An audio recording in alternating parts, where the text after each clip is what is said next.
নমস্কার বন্ধুরা, আমি আজকে তোমাদেরকে ঘরোয়া মিষ্টি দই কিভাবে বানাতে হয় সেটা দেখাবো। তো চামচ দিয়ে কেটে প্রথমেই আমি তোমাদেরকে দেখিয়ে দিলাম যে ঠিক কতটা থিক অ্যান্ড সুন্দর এসেছে টেক্সচারটা। তো এবার চলো কিভাবে বানিয়েছি সেটা দেখাই। প্রথমে আমি 1 চামচ মতো ঘি দিলাম কড়াইতে। ঘি গরম হতেই আমি 1 চামচ থেকে 1.5 চামচ মতো চিনি দিয়ে দিলাম, কারণ আমি ক্যারামেল করে নেব আগে। তো ক্যারামেল করতে হবে, তার জন্য চিনিকে পুরো গলা অবধি আমাদের অপেক্ষা করতে হবে। তো দেখতেই পাচ্ছ চামচ দিয়ে নাড়তে নাড়তে আমি প্রায় চিনিকে গলিয়ে ফেলেছি এবং চিনির আর ঘি মিশে যে ব্রাউন কালার সেটাও এসে গেছে। এবার দেখেছো একেবারেই গলে গিয়েছে। এবার আমি দিয়ে দেব 1/2 লিটার দুধ। আমি এখানে মেট্রোর দুধ ব্যবহার করেছি, তোমরা মেট্রো, আমুল, আশীর্বাদ যে কোনো দুধই ব্যবহার করতে পারো। দুধের প্যাকেটটা কাটার পরে একটু প্রবলেম করছিল বলে আমার 3 ভাগে দেখাতে হয়েছে। তো এরপর আমি বেশ খানিকক্ষণ 2 মিনিট মতো দুধটাকে ফুটিয়ে তারপরে দুধের মধ্যে দিয়ে দেব মিল্ক পাউডার। মিল্ক পাউডার আমি ইউজ করেছি এখানে 3 চামচ, তোমরা দুধের পরিমাণ অনুযায়ী ব্যবহার করতে পারো। তো মিল্ক পাউডারকে ভালো করে ফুটিয়ে মিশিয়ে নেব আরো 2 থেকে 5 মিনিট। তারপর দিয়ে দেব পরিমাণ মতো চিনি। চিনির পরিমাণ যারা বেশি খাও তারা বেশি দেবে, যারা একটু কম চিনি পছন্দ করো, কম মিষ্টি পছন্দ করো তারা কম দেবে। তো চিনি দেওয়ার পরে আমি হ্যান্ড হুইস্কারের সাহায্যে সেটাকে মেশাবো। এক্ষেত্রে হাতা ব্যবহার করার থেকে বা খুন্তি ব্যবহার করার থেকে হুইস্কার ব্যবহার করাটা বেশি ইজি মনে হয়েছে আমার, আমি তাই করেছি। তোমরাও সেটা করতে পারো। দেখতে পাচ্ছ বেশ বড় করে দুধ ফুটে উঠেছে চিনি দেওয়ার পরে।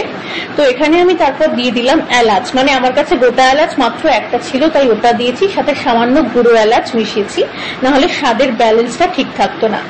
তো সেটা দেওয়ার পরে আমি প্রায় মিনিট 10 পর্যন্ত দুধটাকে ভালো করে ফোটাবো। একদম পাতলা থাকলে তো ব্যাপারটা ঠিক মতো হবে না, তাই জন্য ঘন হওয়া অবধি ফোটাবো। তো তারপরে আমি গ্যাসের ফ্লেম অফ করে দিয়েছিলাম। তো এবার আমি তোমাদেরকে দেখাতে চলেছি 10 মিনিট পর, গ্যাসের ফ্লেম অফ করে আমি 5 মিনিট রেখেছিলাম।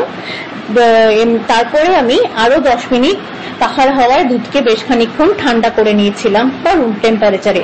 তারপর আমি দিয়ে দিয়েছি 3 চামচ মিষ্টি দই, আমি যে আমুলের ছোট মিষ্টি দইয়ের প্যাকেট হয় সেই মিষ্টি দইয়ের পুরো একটা বাক্স মিষ্টি দই আমি দিয়ে দিয়েছিলাম।